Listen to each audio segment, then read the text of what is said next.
Hey, Sven here. If you work with sub-scenarios in Make, which by the way I highly recommend if you aren't already, you'll face a small challenge when building, testing, and debugging your scenarios. Specifically, you can't see the input parameters of a sub-scenario in the history, only if you follow certain steps. And I want to show you how this works in this short video. I've set up a sub-scenario here. It consists of just a single module, namely this variable module. Let's ignore this part down here for now.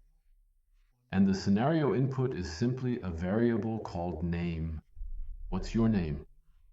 And then when the scenario is called, it will use this variable here.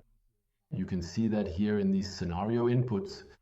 Can you already tell by the color? And it simply writes down the value of the variable. Hello name.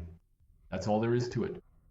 And if I now run it, that means I go here into the parent scenario, and this parent scenario calls this sub-scenario, then shows me the variables, and now I enter the name Erwin here. And if I run this now, then I actually observe here.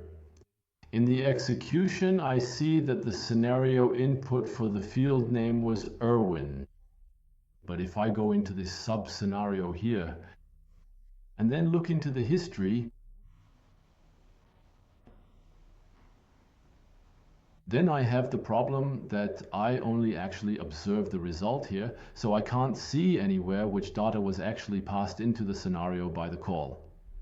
And that's why I have to structure such a scenario differently, because sometimes it's really important to know whether the value I passed in actually arrived correctly. Is it the value I expected, and so on? That's exactly why we set up such a scenario slightly differently. And that's what I've done right down here. Namely, before the actual scenario, which starts right here, we add this module, start a scenario. So not call a scenario, but start a scenario. That means it's simply a module that actually stands at the beginning of such a sub-scenario. And this module, there's really nothing to do here, but as it says here, manage data you receive using inputs. Now, if I go into the variable here, I don't use this scenario inputs variable, but rather all these inputs are essentially passed on to this start a scenario module. And that's why I can then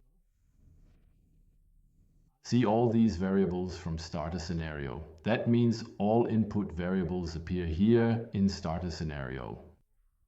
And if I go back over and call it up again, you will see that nothing has changed here. And if I go back into the history here, and then we look at the history, you will notice that everything is still the same.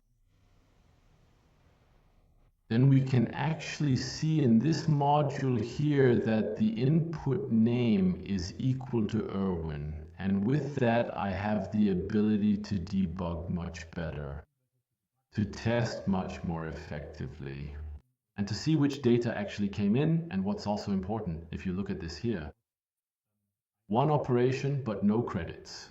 Yes, that means this module doesn't consume any credits and therefore doesn't generate any costs. I hope this helps you with building your sub-scenarios, and then I'll see you again in the next video. Ciao.